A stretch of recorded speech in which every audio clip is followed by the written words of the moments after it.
הפרחים ישובו לפרוח, תראה שיהיה טוב, יהיה טוב, גם מתוך החושך יתעלם האור.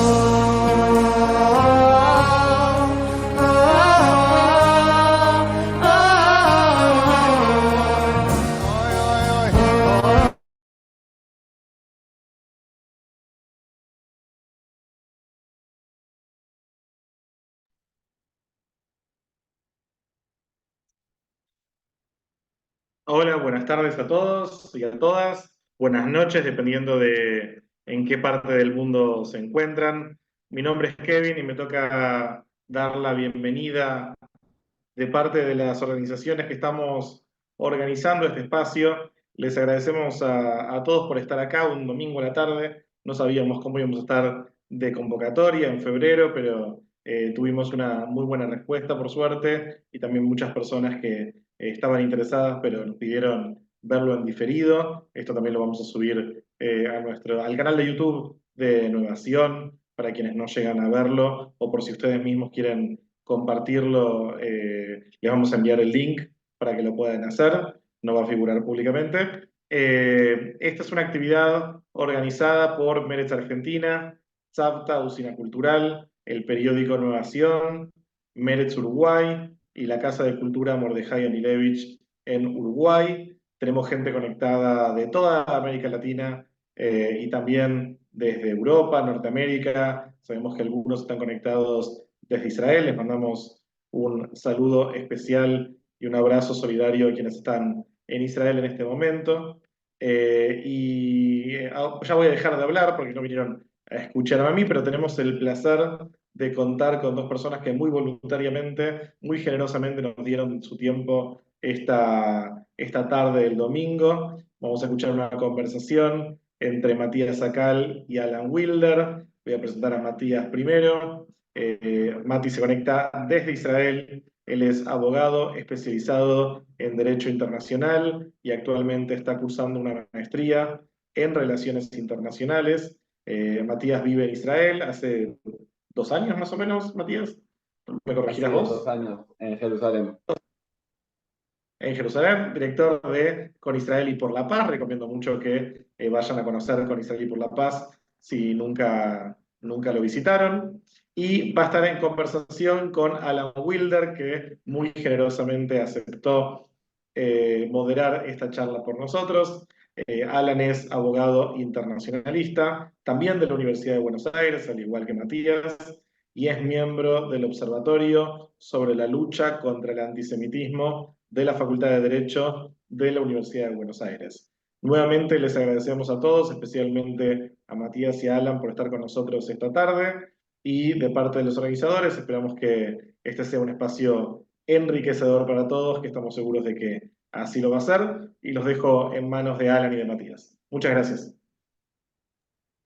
Muy buenas tardes, muy buenas noches, dependiendo del uso horario. Bueno, como ya me presentaron, yo soy Alan Wilder y le doy la bienvenida a todos ustedes a este espacio. Y Mati, antes de empezar, ¿cómo estás vos? ¿Cómo lo estás viviendo allá en Israel? ¿Cómo se está viendo este tiempo de tantos cambios y de tanto donde el derecho se está moviendo a la par de la situación? Cosa que es rara. Bueno, así es, así es. Bueno, un saludo a todos los que nos están acompañando hoy en un domingo. Desde donde sea que se encuentren, un saludo gracias a Kevin por la invitación y a los organizadores. Y sí, así como dice el título de la charla, hoy vamos a estar hablando de Israel y la Corte Internacional de Justicia. Un tema que no solo tiene que ver con Israel, sino que está dando vueltas en todas las noticias a nivel internacional. Y el objetivo de esta charla va a ser un poco hablar y profundizar para entender conceptos jurídicos, pero también políticos y de actualidad. Son temas difíciles, son temas a veces feos los que vamos a tratar, pero sí me parece importante y felicito esta iniciativa para poder charlar de estos temas que, si bien no son lindos ni fáciles, son necesarios de comprender. Perfecto. Mati, para empezar ya para una clase rápida de 2 minutos para el público, ¿qué es la Corte Internacional de Justicia? Bueno, en primer lugar, la Corte Internacional de Justicia es el principal órgano judicial de las Naciones Unidas. Está ubicado en La Haya y en este sentido vamos a mencionar en breve, no confundir con la Corte Penal Internacional, que es otro tribunal internacional que también está ubicado en La Haya. Y la función principal de la Corte Internacional de Justicia es resolver las disputas legales entre estados, de acuerdo al derecho internacional, pero también dar opiniones sobre situaciones jurídicas que suceden en el mundo, qué es lo que opina el derecho internacional. En este sentido, la Corte está compuesta de 15 jueces que son elegidos por la Asamblea General de las Naciones Unidas, y en este caso, que es el caso que vamos a estar hablando hoy de Israel y Sudáfrica, ambos estados tienen el derecho o la opción de elegir un juez de su confianza. En el caso de Israel se eligió el juez Aharon Barak, cuya trayectoria es intachable en el sistema jurídico israelí, y Sudáfrica también hizo ejercicio de su derecho a elegir un juez. Vamos a estar hablando un poco en breve también de qué significa esto y cómo cada estado hizo uso de este derecho, pero brevemente eso es lo que es la Corte Internacional. Bueno, y vamos con una palabra pesada, pero necesitamos hablar, que es la palabra de genocidio. Mati, ¿se está cometiendo un genocidio? Bueno, me parece importante primero hacer un breve repaso histórico del término genocidio. Esto no va a ser una clase de historia, pero me parece que el término genocidio tiene un peso internacional muy, muy, muy fuerte, muy pesado. Y también hay un uso político de la palabra. Y me parece muy importante eh, hacer énfasis en que para el pueblo judío y para Israel la palabra genocidio no es una palabra más. Como muchos de los que están acá hoy acompañándonos sabrán, Israel es un estado creado a partir de las cenizas de un genocidio, podríamos decir, que fue la Shoah. Entonces la palabra genocidio tiene una connotación específica en Israel.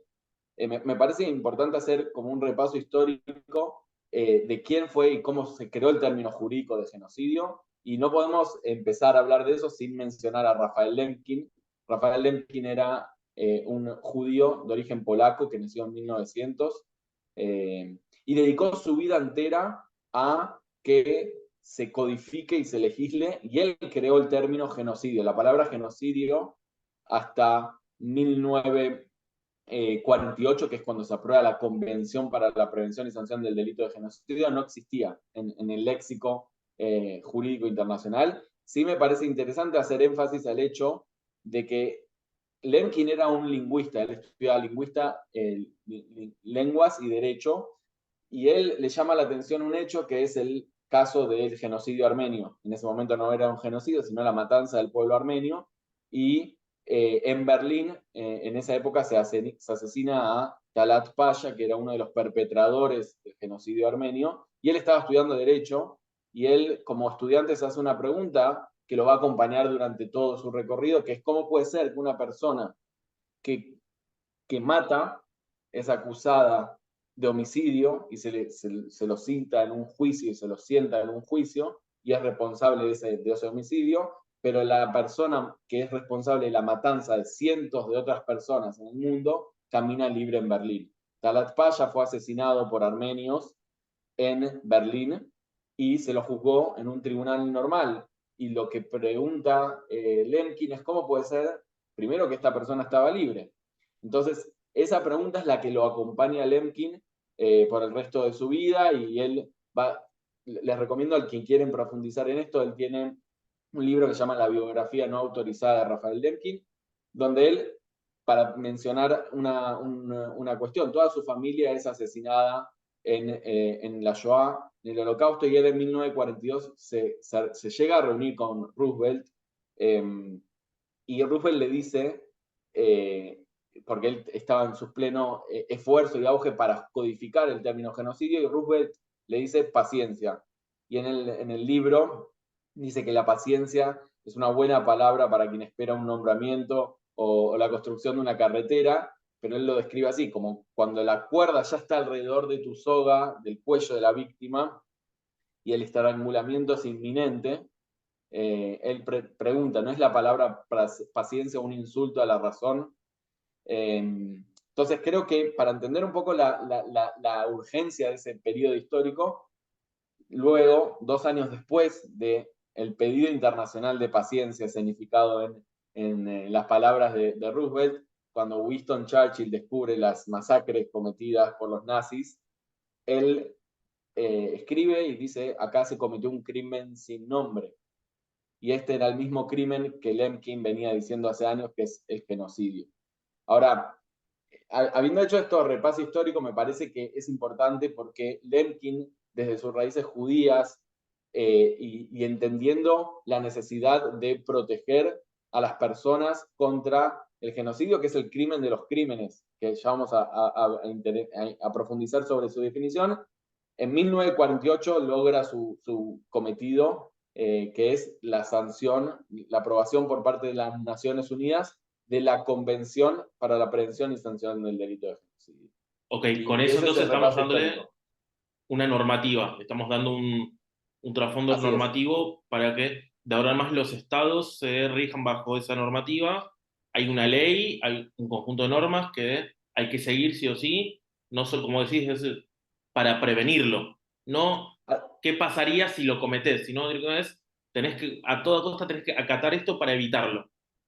Así es, me parece importante marcar, como vos decís, se crea una convención y lo que hace esta convención es establecer 3 obligaciones para todos los estados. La de prevención, que es prevenir, o sea, prevenir tiene que ver con evitar, incitar a la comisión del delito de genocidio. Una vez cometido, sancionar a los perpetradores, ya sea en legislación local o internacional, y en la sanción también implica evitar la complicidad. Es decir, si yo sé que un Estado está cometiendo genocidio, entonces hay un montón de obligaciones que rigen para los demás Estados de no colaborar con ese Estado que está cometiendo genocidio.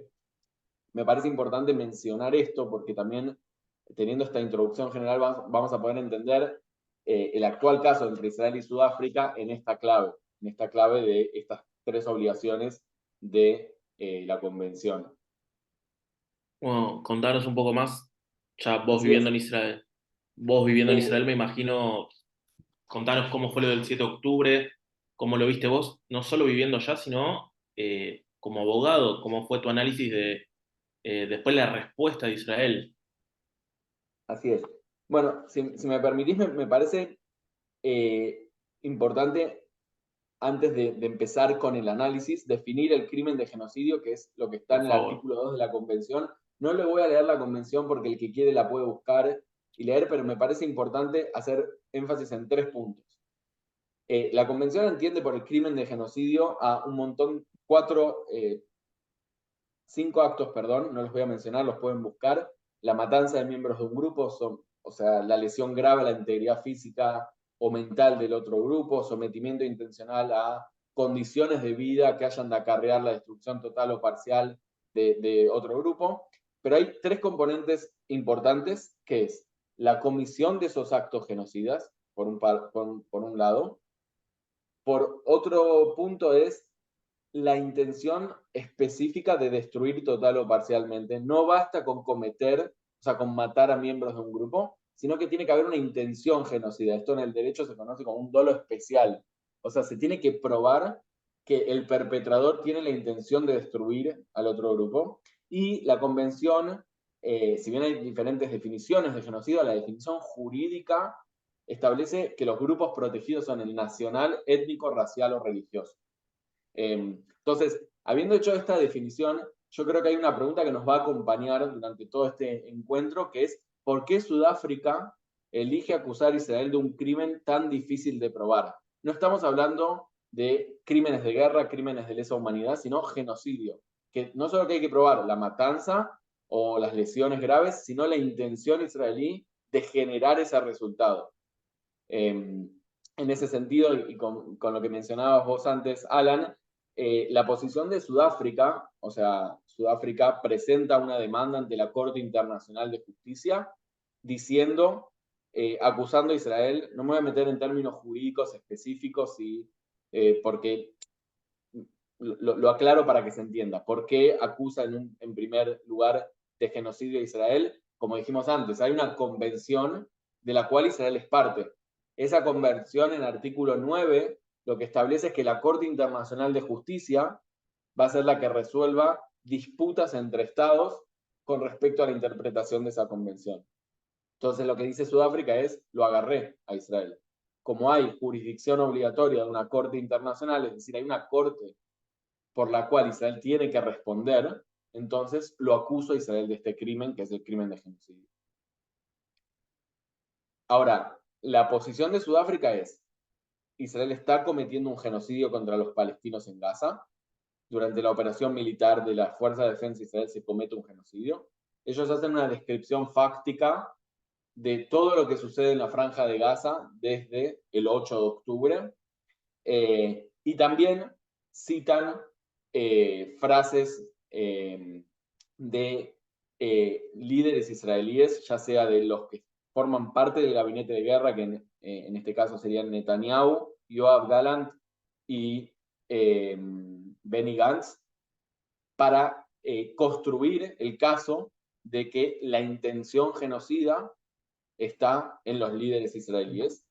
Ellos sostienen que se están cometiendo daños urgentes e irreparables a la población en Gaza y que es por eso que lo que solicitan a la Corte es medidas provisionales. ¿Qué significan las medidas provisionales?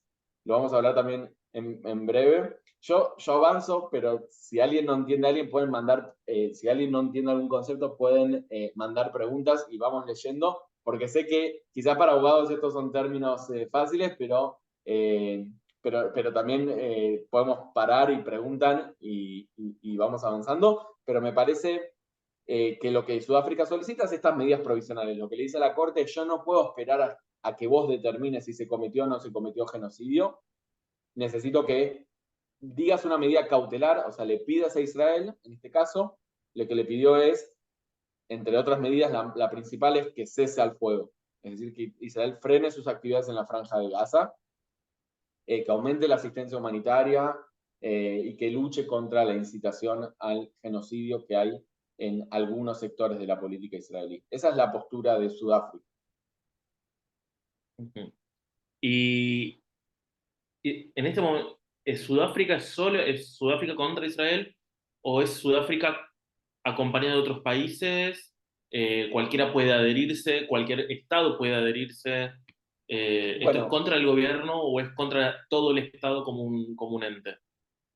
Bueno, la posición de Sudáfrica, como dije, es Israel está cometiendo un genocidio. Sabemos que hay estados que se han ofrecido a colaborar en la asistencia técnica, ya sea o con Israel o con Sudáfrica. En el caso de Chile, por ejemplo, Chile tiene previsto el 28 de febrero asistir a la Corte Internacional para argumentar en favor del caso de Sudáfrica.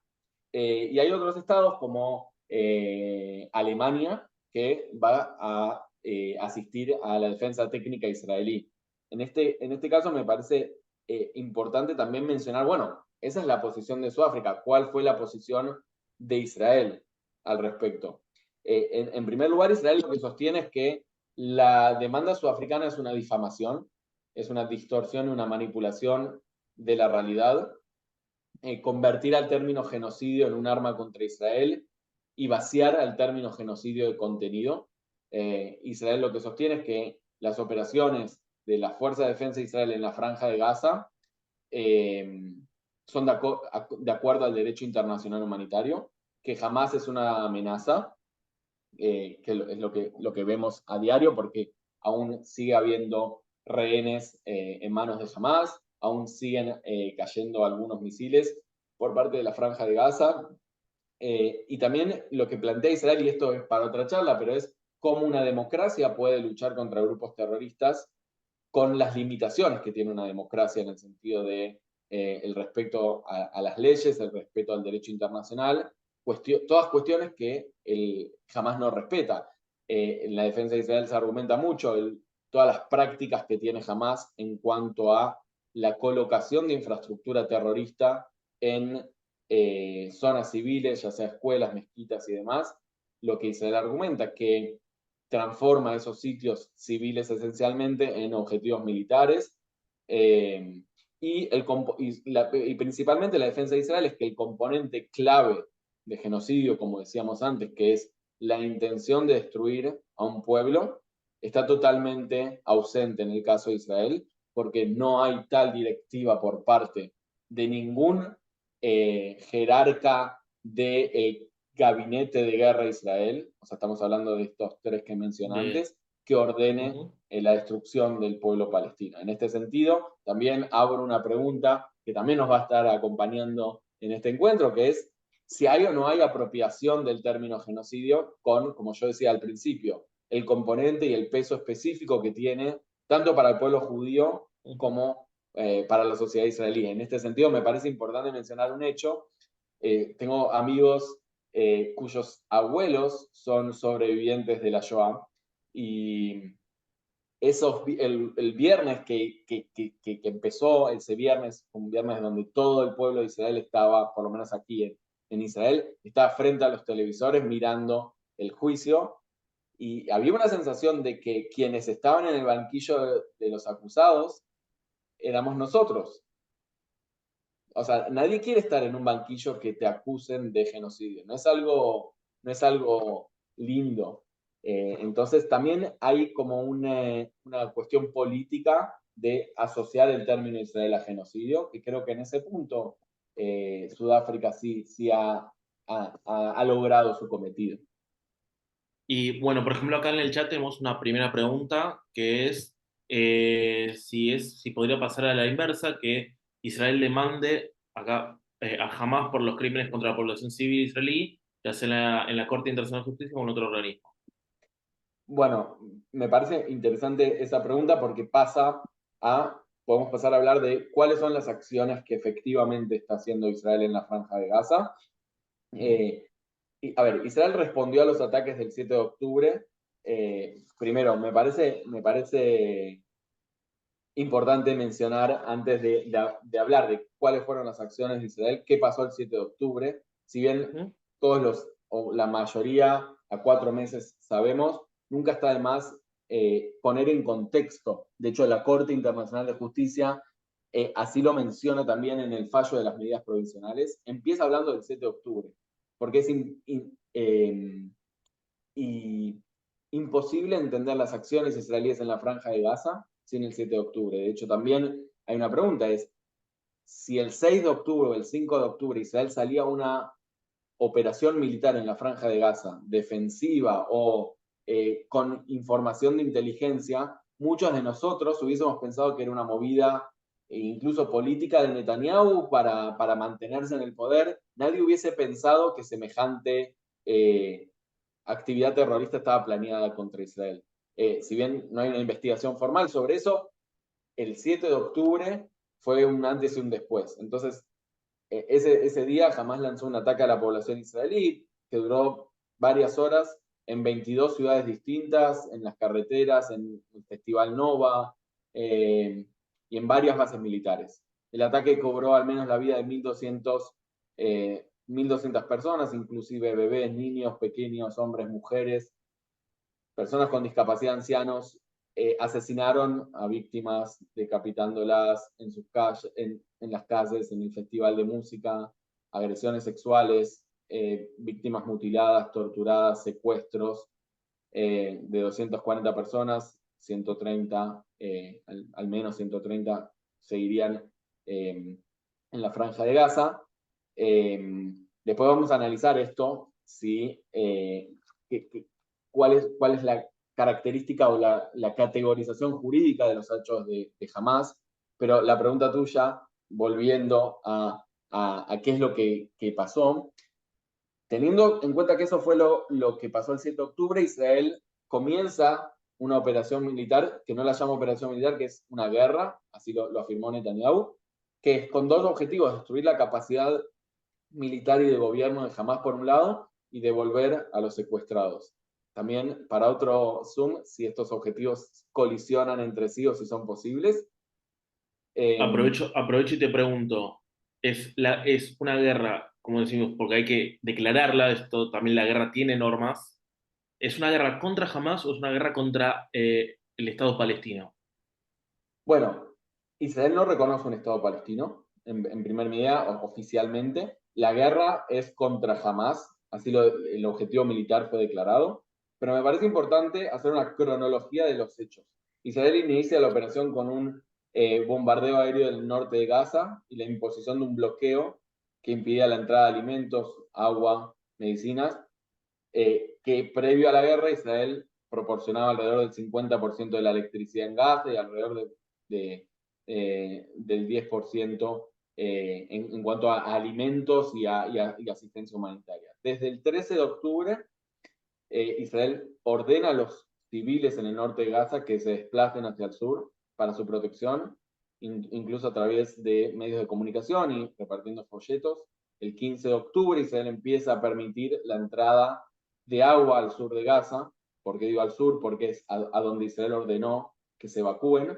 El 18 de octubre, estoy haciendo como una cronología para entender cuáles fueron los pasos, Israel acuerda permitir la entrada de ayuda humanitaria a la Franja de Gaza a través de Egipto, y el primer envío de ayuda humanitaria de la ONU y la Medialuna Roja ingresó el 21 de octubre. El 27 de octubre, habiendo pasado 20 días, comienza la ofensiva terrestre. Y ahí es donde Israel abre los corredores humanitarios, aumenta la asistencia humanitaria bajo la premisa esta de que el ingreso de tropas israelíes generaría un impacto mayor en la guerra. Y también empiezan a escuchar lo que se llama pausas humanitarias en la guerra. El 15 de noviembre Israel permite la entrada de combustible a Gaza y el 20 de noviembre ya Jordania y Emiratos Árabes entran a Gaza con hospitales de campaña. O sea, empiezan a ver hospitales que hasta hoy funcionan, hospitales de campaña. Estamos hablando de otros estados que están ayudando en la zona, que están, como decías vos, de las tres principios de la prevención del genocidio, que mismo Israel lo está cumpliendo, por lo que me estás diciendo. Que A justamente. ver, el 24 de noviembre comienza un cese al fuego, que es el que todos vimos, por medio del cual 105 rehenes israelíes fueron liberados a cambio de 240 terroristas palestinos. Así lo hemos visto en las liberaciones. Jamás violó el cese al fuego por la manipulación de esas listas de a quién entregar y a quién no. Y ahí es donde nosotros vemos que se terminó el cese al fuego y se retomaron las hostilidades. Ahora, ¿qué significa esto en términos jurídicos? Bueno, nosotros estamos hablando ante un proceso legal. El Ministerio de Salud, controlado por Hamas y que no distingue entre combatientes civiles, estima que hasta el momento hay 27.000 palestinos que han muerto en la Franja de Gaza. Estas muertes son el resultado de los bombardeos aéreos israelíes, pero también el resultado de cohetes de Hamas que caen propiamente en la Franja de Gaza, también de la política de Hamas de utilizar infraestructura civil para esconder sus capacidades militares. O sea, todo esto que yo estoy mencionando aquí está documentado por pruebas que presentó Israel ante la Corte Internacional de Justicia, que son pruebas obtenidas por parte de inteligencia y por parte de los soldados que se encuentran en la Franja de Gaza. En este sentido, podríamos decir que obviamente hay muertes palestinas, que son una tragedia, que los palestinos son un grupo protegido por la Convención, porque es la población palestina en Gaza, como parte sustancial del grupo que podríamos considerar el Grupo Nacional Palestino. Ahora, en mi opinión y en lo que sostiene Israel es que no hay intención de destruir total o parcialmente. Y no es menor, de nuevo, yo quizás insisto mucho en este punto, pero no es menor el hecho de que no haya intención, porque, como decíamos antes, el crimen de genocidio se caracteriza por la intención de destruir total o parcialmente al otro grupo. Y como dice en esa cronología anterior, Israel permite la ayuda humanitaria en Gaza. Israel no actúa solo en Gaza. O sea, si uno lee la descripción fáctica que hace Sudáfrica de los hechos que suceden en la Franja de Gaza, no se menciona prácticamente a Hamás, o sea, se menciona únicamente que el ejército de Israel es el que actúa en la Franja de Gaza, no se mencionan a los rehenes israelíes, y lo que me parece importante mencionar es que incluso si la ayuda humanitaria es insuficiente para aliviar el sufrimiento de la población palestina en la Franja de Gaza, eh, esas condiciones no son calculadas por el ejército israelí con el objetivo de destruir a la población palestina. Y lo que importa, nuevamente digo, no son las declaraciones de políticos que sabemos que fueron muy desafortunados, políticos de la extrema derecha israelí que han comentado, insinuado la posibilidad de una bomba atómica israelí o cuestiones, no son quienes toman las decisiones en la guerra de Israel. Y los tribunales internacionales, y con esto me parece interesante, el estándar jurídico que establecieron los tribunales internacionales han dejado claro que para que exista genocidio, la intención genocida es la única intención que podría inferirse razonablemente. Es decir, que es la única explicación a los hechos, es la intención genocida. Y creo que en este caso hay un montón de alternativas a la explicación de la intención genocida por parte de Israel.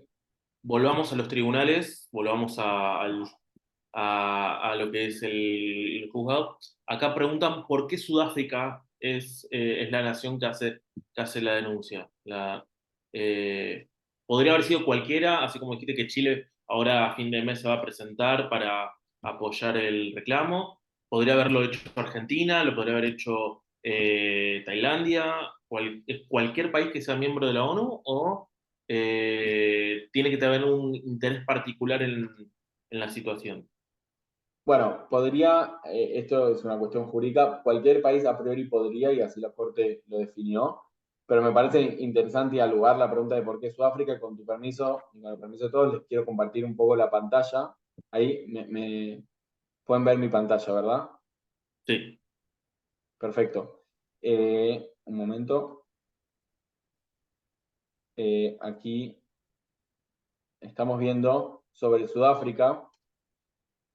Acá podemos ver que el líder de Hamas, Khaled Meshal, esto fue en 2015, visitó el Congreso Nacional Africano. O sea, hay un lazo estrecho entre el liderazgo de Hamas y Sudáfrica, pero uno puede decir, bueno, esto fue hace años, quizás no sabían lo del 7 de octubre, o hay un montón de cuestiones que pasaron en el medio.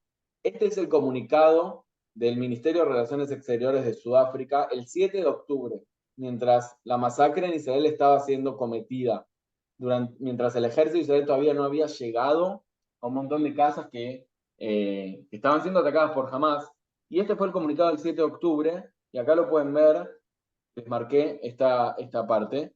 Dice, el nuevo conflicto se ha desarrollado, ha surgido por la ocupación ilegal de territorio palestino. Es decir, me parece importante mencionar eso y se los muestro acá. Esto no es información confidencial, sino que cualquiera de ustedes puede entrar al Ministerio de Relaciones Exteriores de Sudáfrica y ver esto por sus propios ojos. El 7 de octubre, cuando todavía no había ningún tipo de respuesta israelí, Sudáfrica ya había tomado una postura y había entendido que la masacre, la violación, la mutilación y todos los hechos barbáricos que vimos el 7 de octubre eran culpa de la ocupación israelí. Entonces, me parece que la posición de Sudáfrica ya estaba tomada desde un principio. Y creo que, como decía antes, la demanda sudafricana hay que entenderla en clave de que puede, en virtud de la convención de la cual Israel es parte, acusar a Israel frente a un tribunal internacional. Acá vos habías hablado al principio de que cada parte en el juicio puede, no es que puede, lo hace, convoca a un juez de su parte para que trate. ¿Estos jueces toman un rol imparcial o ya se toma asumido de que es una persona que va a votar al país que lo convocó? Mira, me parece muy interesante esa pregunta. En breve, o sea, quiero analizar qué es lo que dijo la Corte, pero vamos a ver que el fallo del juez israelí Aaron Barak no es en todos los casos en contra de la mayoría. La mayoría de los casos los jueces votaron 15-2. Ahora vamos a decir sobre qué. Y hay dos casos en donde los jueces votaron 16-1, y en esos dos casos fue porque el juez israelí Aarón Barak votó con la mayoría. Barak no sostiene que Israel cometa un genocidio, pero sí sostiene dos cosas: que Israel tiene que aumentar la asistencia humanitaria a la Franja de Gaza y que Israel tiene que tomar medidas concretas para evitar la incitación al genocidio. Y en este sentido me parece que Barak lo que está haciendo ahí es hablando a la política israelí, diciéndole, si bien no se está cometiendo un genocidio, no es posible que se escuchen lo que estamos escuchando, el lenguaje deshumanizante y un montón de otras cuestiones. Antes, acá, perdón Alan, pero había una pregunta que me llegó, que decía si jamás comete un genocidio o no. Me permito relacionarme a esa pregunta porque me parece interesante. Aclarar dos cosas. Jamás no es parte del proceso, no es parte de la Corte Internacional de Justicia, pero sí está obligado por parte del derecho internacional, y así nuevamente la Corte lo indicó. Por eso la Corte lo obligó a Hamás también a liberar a los rehenes, porque tiene obligaciones dentro del derecho internacional. Ahora, yo describí, y todos hemos visto lo que hizo Hamás. En los términos de la convención es claro que Hamás mató a miembros de un grupo, y los actos son la matanza y la lesión grave a la integridad física o mental de miembros de un grupo. El grupo protegido en este caso serían los ciudadanos israelíes, que son un grupo nacional, y la mayoría de las víctimas eran de tradición de la religión judía, que es la religión predominante en Israel, por lo cual también es un grupo protegido, que es el grupo religioso. Ahora, uno dice, bueno, pero habían trabajadores extranjeros de otras nacionalidades. Sabemos que también jamás atacó a trabajadores tailandeses. Por eso la pregunta si Tailandia podía ser uno que reclame ante la situación, porque también se había afectado, no a la medida de Israel, pero eventualmente a una contrademanda de la situación. Pero como preguntan, ¿jamás comete un genocidio? ¿Jamás es responsable? ¿Jamás se lo puede llevar a la justicia? ¿O es ante un contexto bélico se responde de forma bélica?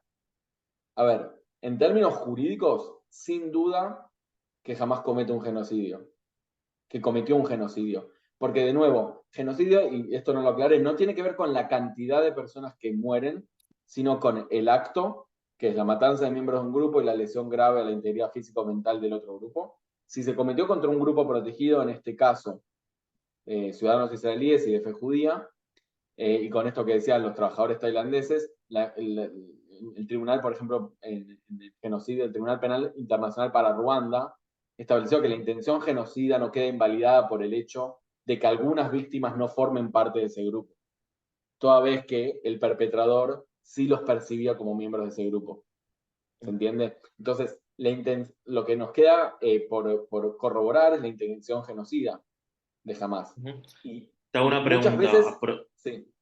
Perdón que te interrumpa, porque justo es una de las preguntas que más me interesa que le acaban de hacer, es si no solo es prevenir el genocidio, es también es cómo están operando, cómo es, el juicio también fue para ver cómo se está comportando Israel en Gaza para prevenir el genocidio, o solo para prevenir el genocidio como una prevención abstracta, o es algo específico de evitar hacer esto y esto y esto, después de eso estás dentro de la ley. Porque preguntan sobre muy actos de crímenes pregunta. de guerra. Me parece que está bien esa pregunta. La Corte varias veces lo que dijo es: mi competencia es exclusiva en virtud de la Convención para la Prevención y Sanción de Genocidio. Todo lo que tenga que ver con el crimen de genocidio es competencia de la Corte. ¿Por qué lo menciono? Porque si la Corte descubre que no hay genocidio, pero hay crímenes de guerra, no puede hacer nada. O sea, la Corte Internacional de Justicia. Puede ser que le derive el caso a la Corte Penal Internacional en la cual Israel está siendo investigado, puede ser que la Corte diga Israel debe hacer más para respetar el derecho internacional, sí, pero no puede ordenar nada de Israel porque la Corte tiene jurisdicción solo en virtud de la Convención para la prevención del genocidio. ¿Se entiende? Volviendo a lo que yo decía, pocos casos en la historia de la humanidad fueron tan fáciles de corroborar la intención genocida como en el caso de Hamás. La carta fundacional de Hamás así lo dice, que Israel existirá y seguirá existiendo hasta que el Islam lo destruya. Eso por un lado. Por otro lado, vimos lo que pasó el 7 de octubre y el gran número de perpetradores de Hamás, la colaboración de varias facciones de diferentes unidades terroristas de Hamás, el largo tiempo en la preparación, confirman que el ataque fue planificado y coordinado sistemáticamente para destruir total o parcialmente a la población israelí que se encontraba en el sur. Y esta conclusión está respaldada por documentos encontrados sobre los cuerpos de los terroristas de Hamás en Israel, que incluían mapas de aldea, carreteras, planes, datos sobre la población, documentos que enumeran los diversos actos que nosotros luego vimos. Había una orden clara de matar a tantos como sea posible, capturar rehenes. O sea, hay órdenes claras. Muchas veces la intención genocida es muy difícil de probar. En este caso, no lo es tanto así.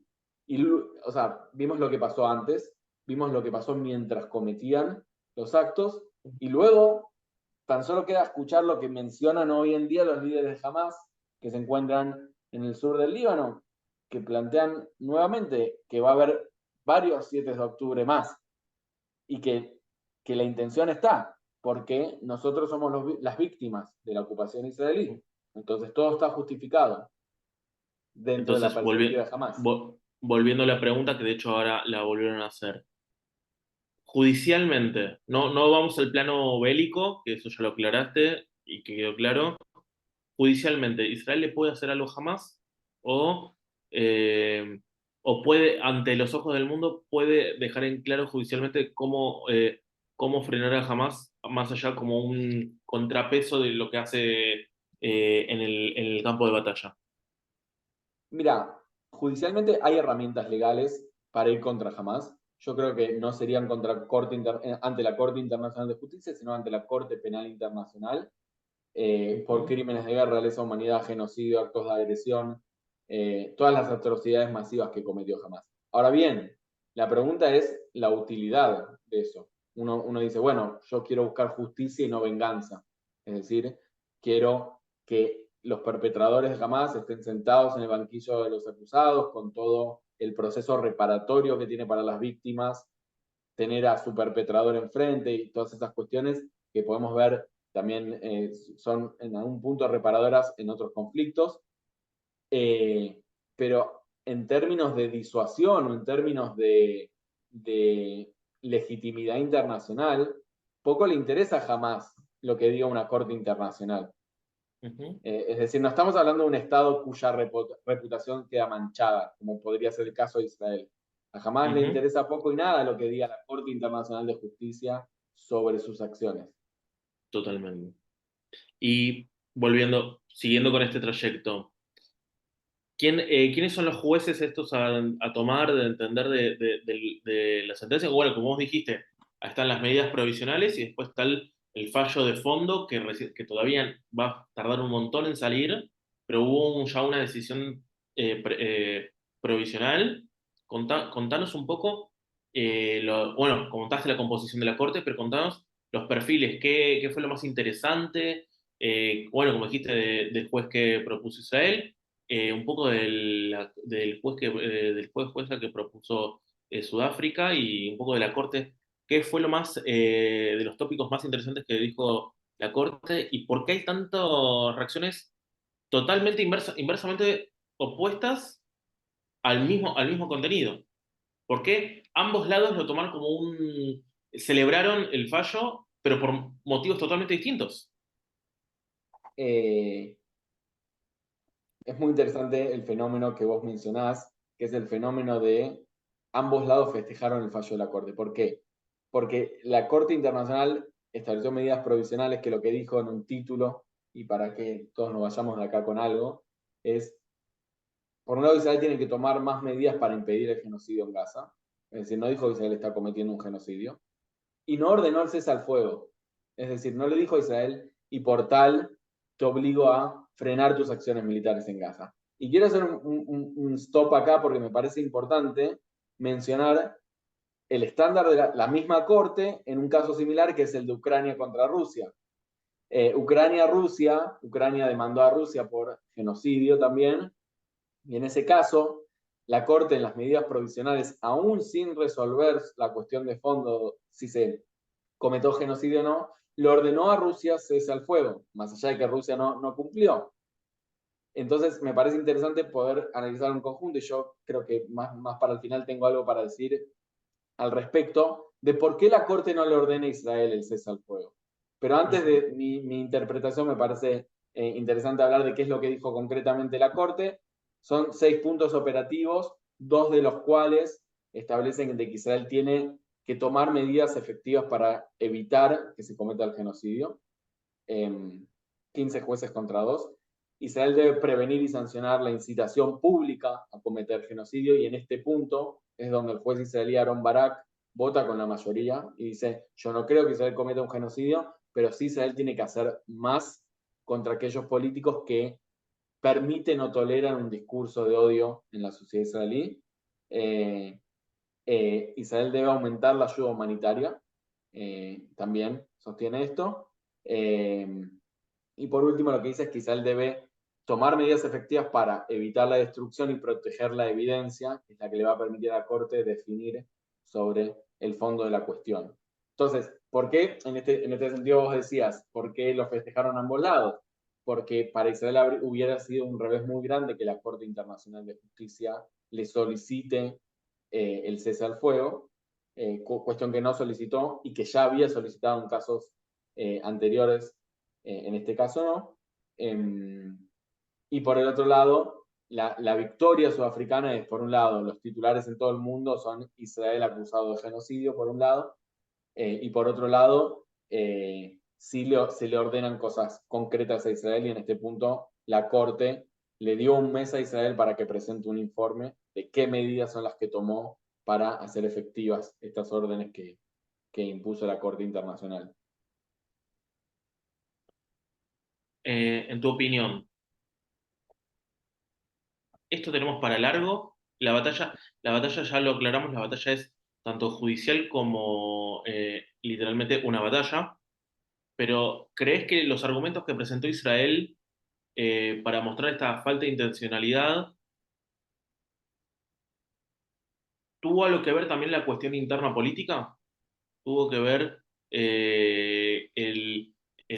como decías, que el juez pidió que a los políticos israelíes, a las autoridades, no solo a los políticos, a las autoridades, que estén a la altura a nivel declaración de no solo hay que evitar el hecho, sino en el dicho? ¿Vos creés que esto también va para ambos lados, que lo pide, o la Corte solo se declaró para este lado, solo para Israel? Como y no fue por el fondo. ¿A qué te referís en el sentido de si la Corte cuánto es el tiempo que la Corte va a durar, demorar en cuanto al proceso? El proceso este Sí, puede tardar años, 2, 3 años, años. más, porque entendemos que hay que probar los hechos, hay que probar la intencionalidad, hay que probar un montón de cuestiones, que es una cuestión legal y probatoria hacer un juicio, pero me parece interesante el hecho, varias cosas en la composición. Por la cantidad en los números podemos ver que hay un consenso en los jueces en que Israel debe hacer más. Debe hacer más.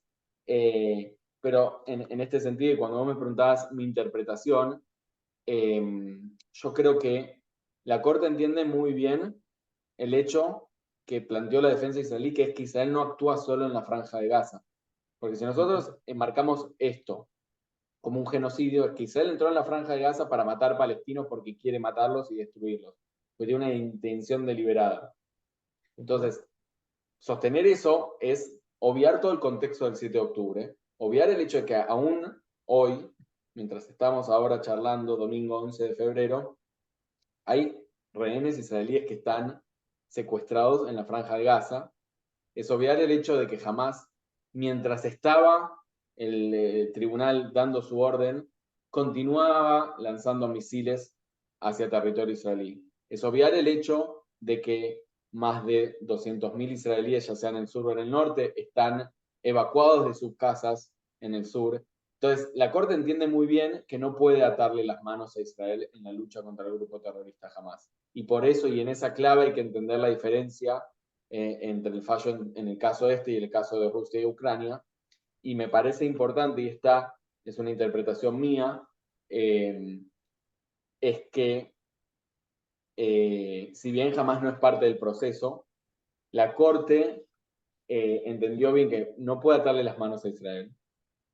Y me parece interesante introducir un concepto que es el concepto de una guerra justa, como lo veo yo.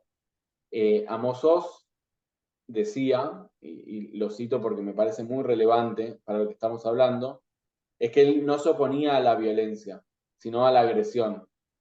Él hacía una distinción porque él siempre decía que en Europa y en Estados Unidos lo felicitan a él por las razones equivocadas.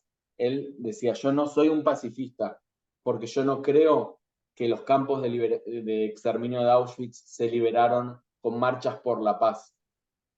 Make peace and love. Se liberaron con armas, en ese sentido. Entonces, hay momentos en donde la violencia es necesaria. Pero una cosa es la violencia y otra cosa es la agresión. La agresión es cuando uno adrede comienza y deliberadamente quiere cometer esos actos y empezar a agredir al otro. En este sentido, la Corte entendió lo que sucedió el 7 de octubre y lo que le está diciendo Israel, voy a obviar términos jurídicos acá, es si vos estás luchando una guerra justa, entonces los medios de esa guerra también tienen que ser justos. Es decir, no puede haber políticos que llamen y que citen las cuestiones que citan o las frases que se mencionan, no puede haber un lenguaje deshumanizante y la guerra tiene que conducirse por otros senderos y en este sentido es lo que la Corte entiende porque también tiene enfrente una defensa israelí que claramente planteó que Israel está comprometido con el derecho internacional humanitario y que Israel está comprometido con la defensa de los valores liberales. Entonces ahí la Corte entiende que hay un interlocutor con quien hablar. Hay que ver cómo se va a desarrollar el juicio, pero me parece que el hecho de que no le haya ordenado Israel el cese al fuego es entender este contexto más grande. Eso Me que esto es lo parece que lleva a lo que te ¿cómo? estaba preguntando. ¿Por qué festejan tanto de los dos lados? Como si los que están del lado de Sudáfrica están diciendo como no, a Israel se admitió que Israel está cometiendo un genocidio, y del otro lado están diciendo, no, acá ves que no estamos, del otro lado ves que acá estamos pidiendo que devuelvan a los rehenes y que tenemos derecho legítimo a hacerles pagar lo hecho el 7 de octubre. Eh, ¿Por qué hay tanta dicotomía en esta? Ni siquiera es el fallo final, o sea, es el de las medidas preventivas, que es el primer diagnóstico de esta batalla legal que va, como dijiste, va a tomar su tiempo. Así es. Bueno, me parece que en ese sentido, y lo tomo con una pregunta que acá también hacen en el chat, como para también responder esto, es, si a un país lo atacan no tiene derecho a defenderse, me parece que claramente Israel tiene el derecho a la legítima defensa, pero lo que la Corte le está diciendo es que hay límites en el ejercicio del derecho a la legítima defensa y que Israel tiene que actuar de acuerdo al derecho internacional humanitario. Dicho esto, claramente hay una búsqueda política. O sea, nosotros hoy estamos hablando de Israel acusando de genocidio porque Sudáfrica planteó una demanda ante la Corte Internacional de Justicia acusando a Israel de sus crímenes. Entonces, claramente hay una intencionalidad en Sudáfrica de que esto sea el tema de agenda internacional, de enmarcar a la política israelí como una política genocida, que esto lo que generaría es atarle las manos a Israel, porque en algún punto, si la Corte Internacional de Justicia le hubiese dicho a Israel, tenés que frenar las acciones militares en Gaza, e Israel, vamos a suponer que hubiese aceptado la postura de la Corte Internacional de Justicia, hubiésemos estado en una situación donde Hamás se queda con 130 rehenes, cometió una masacre, continúa controlando territorio en la Franja de Gaza y continúa siendo un interlocutor válido. Más allá de la opinión de que cada uno de nosotros pueda tener sobre el resultado de la guerra, porque lo estamos viviendo, todavía no terminó, y de cuál puede ser el panorama y el horizonte político luego de la guerra.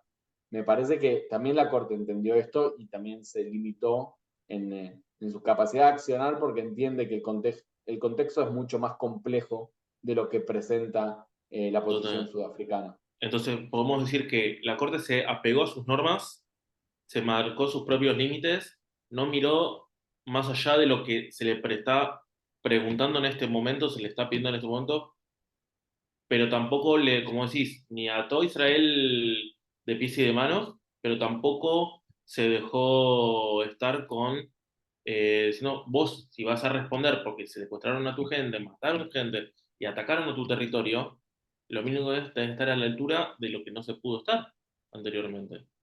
Ahora, te pregunto, la Corte, Israel está a su vez aprovechando su argumento para combatir el argumento de Sudáfrica, pero a su vez también como si estuviera también jamás en el estrado o ahí judicialmente al lado de Sudáfrica, o simplemente son dos frentes distintos donde entre muchas comillas, el oponente es otro.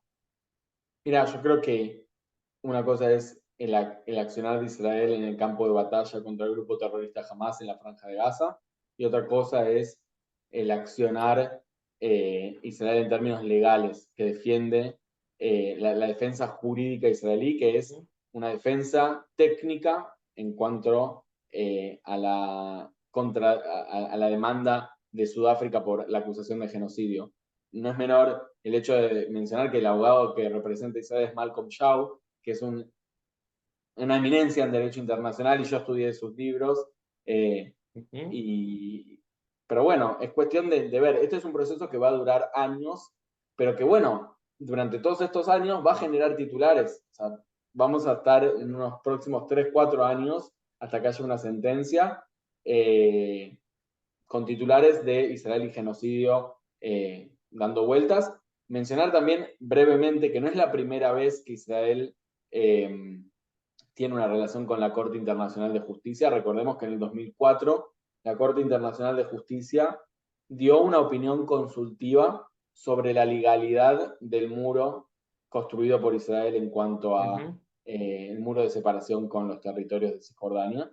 En ese caso, Israel no colaboró con la Corte Internacional de Justicia y rechazó esa opinión consultiva, pero sirve como antecedente legal para entender también la tensa relación que existe entre Israel y la Corte Internacional de Justicia. Lo que pasará quedará por verse. También quiero abrir, no sé si hay más preguntas del público, pueden mandarlas por Sí, el chat. ahí, bueno, acá de vuelta preguntan si la Corte no puede exigir a los líderes de Hamas que están en Qatar que rindan cuentas de las acciones terroristas, que esto es lo que estábamos hablando, la Corte se limita a lo que es prevención del genocidio y juicio entre estados. En este caso, claro, Eh, la Corte, de nuevo lo menciono, y es importante el hecho de la jurisdicción de la Corte. Yo no me quería meter en términos jurídicos para no aburrir, pero ya que lo preguntan, me parece sumamente necesario como explicar nuevamente qué es. La Corte Internacional de Justicia tiene jurisdicción en virtud del artículo 9 de la Convención, que es el que usa Sudáfrica para sentar a Israel en el banquillo de los acusados.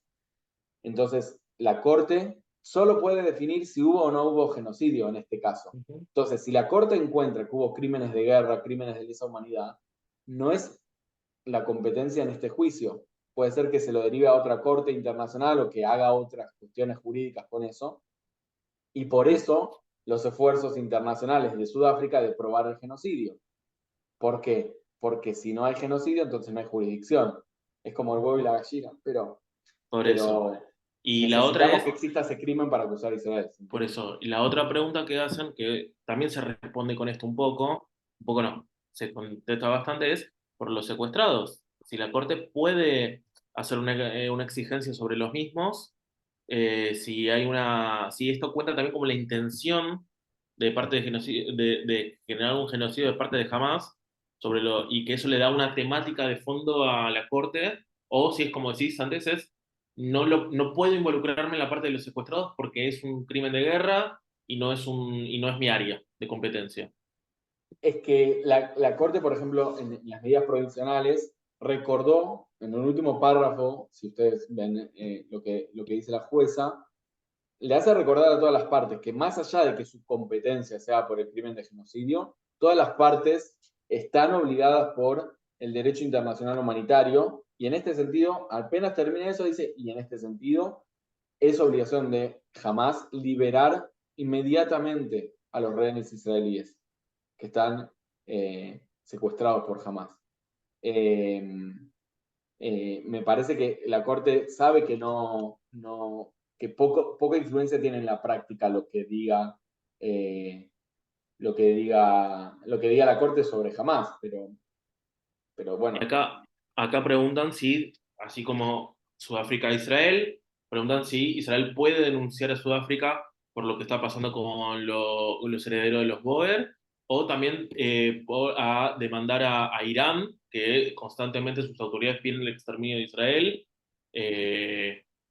Exterminio no solo no como entidad, sino de su pueblo mismo. Entonces, ¿Israel puede contraatacar, contraatacar judicialmente con eso? ¿O simplemente es ponerse a la defensiva, demostrar que no hay un genocidio de parte de ellos y seguir tratando de recuperar a los secuestrados y los cuerpos de los que fallecieron en los ataques?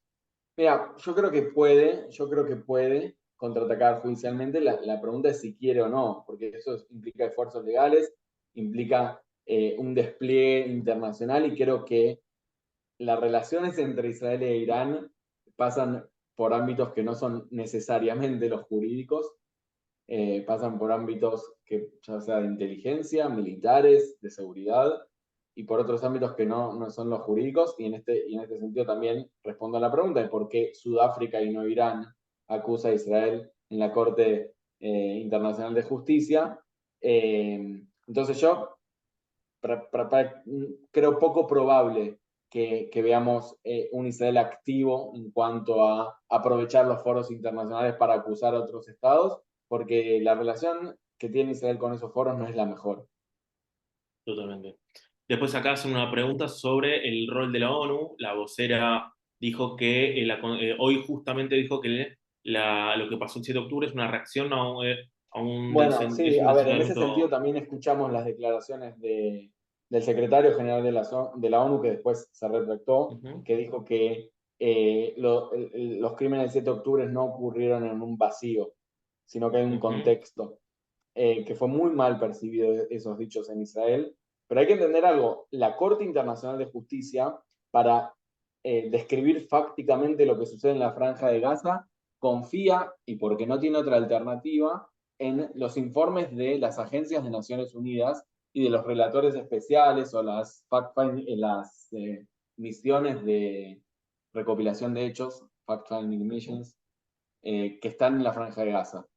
Entonces, y en este sentido, la Corte Internacional de Justicia también se fía de los informes de la UNRWA. Y cuando yo utilizo Que, la palabra UNRWA, ya veo muchas caras.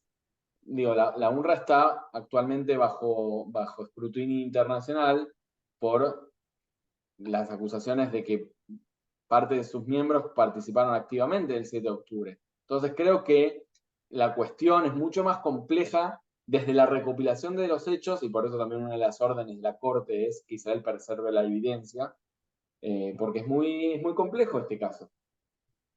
te hago yo una pregunta.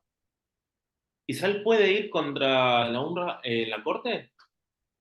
No, Con la no. Corte Penal Internacional, no con la de Internacional de Justicia, no, con la de CPI, con la Penal Internacional, contra la misma ONU, reclamarle al secretario general de que tiene uno de sus propios organismos, es accesorio a lo que pasó el 7 de octubre, y con evidencia de que al menos un porcentaje de sus trabajadores, no digo Mirá, todo, creo porque que, de nuevo, creo que las posibilidades jurídicas existen. Yo no creo que Israel quiera embarcarse en esa aventura jurídica, por ser que el costo es altísimo a nivel internacional y el beneficio es poco. Creo que Israel lo que sostiene es mucho más, es una campaña política para desfinanciar a la UNRWA, que es lo que estamos viendo hoy en día. Y, y bueno, eso es lo que estamos en este momento viendo. Eh, Acá sí comentan que es imperdonable que miembros de la UNRWA tengan servicio de Hamas. Sin duda, sin duda. Y bueno, no sé si hay más preguntas, dudas, comentarios. Eh, por ahora veo que no, excepto por unos pequeños ladrillos que tuve por acá. Pero, Mati, la verdad fue muy claro lo que comentaste, para dónde va la cosa. Estamos en un proceso judicial muy largo, pero sobre todo este punto de partido con las medidas provisionales que el propio Estado de Israel celebra parcialmente y que sabe que, como siempre, se le va a exigir más a Israel siempre, porque es no un proceso como víctima, pero sí un proceso de que sabe que es más complejo y que no es blanco-negro, sino que es en, en una situación donde si hay que defender, como dijiste, no se es pacifista, pero tampoco se puede ser, y esto es una palabra que odio, pero se está usando mucho en este tiempo, no se puede ser desmedido. El tema es preguntarlo acá, se lo puedo preguntar al público, a vos, Mati, que vivís en Israel.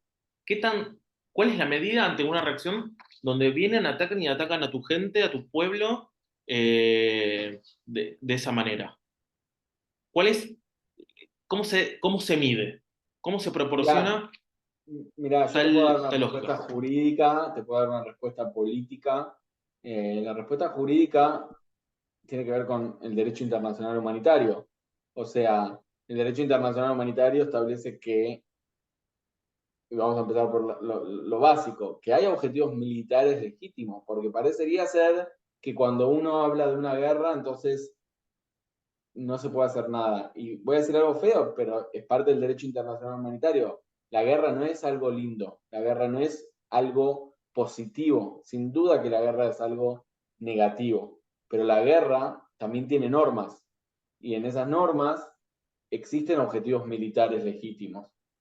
¿Mm? Y la También, proporcionalidad muchas veces no está dada por la cantidad de muertos de ambos lados, sino por el objetivo militar alcanzado en relación a la cantidad de vidas civiles. Y es horrible como lo estoy planteando, pero es un término jurídico, que así se define la proporcionalidad en el derecho internacional humanitario. Ahora bien, si la respuesta va a ser política, entonces ahí el ámbito y la apertura para responder a qué es una medida proporcional o medida ante los ataques del 7 de octubre, podemos abrir un abanico de posibilidades muy por eso. grande. Entonces nos queda saber si es más importante ganar lo discursivo o ganar lo jurídico o, lisa y llanamente, como está pasando, ganar el campo de batalla.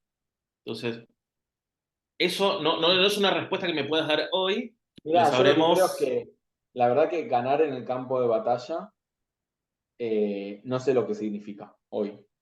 Digamos, también hablar de victoria luego del 7 de octubre me cuesta mucho por el hecho de que la, lo que vivimos el 7 de octubre eh, y el concepto de victoria me parece muy contradictorio. En términos de política, Israel va a decir que ganar es cumplir con los dos objetivos militares, que por el momento no los estamos viendo cumplir, pero en términos jurídicos sí me parece que una victoria es que la Corte Internacional no defina que Israel cometa un genocidio. Eh, ahí sí se puede haber una victoria. Pero bueno, creo que el concepto de victoria y lo que tiene que pasar el día después es para otro Zoom, que sin duda podríamos tener en un futuro. Totalmente. Bueno, de mi parte, muchas gracias, Mati, por el espacio. Kevin y a todo el grupo que me invitó también de vuelta, muy agradecido. Y bueno, los dejamos para la próxima, espero que haya una próxima vez. Y Así Mati, es, seguro. nos estamos viendo pronto, espero que estés bien allá, que te cuides. Y a todos ustedes que nos están viendo y escuchando, muchas gracias por darnos un ratito de su domingo y nos vemos la próxima. Un saludo a toda la audiencia.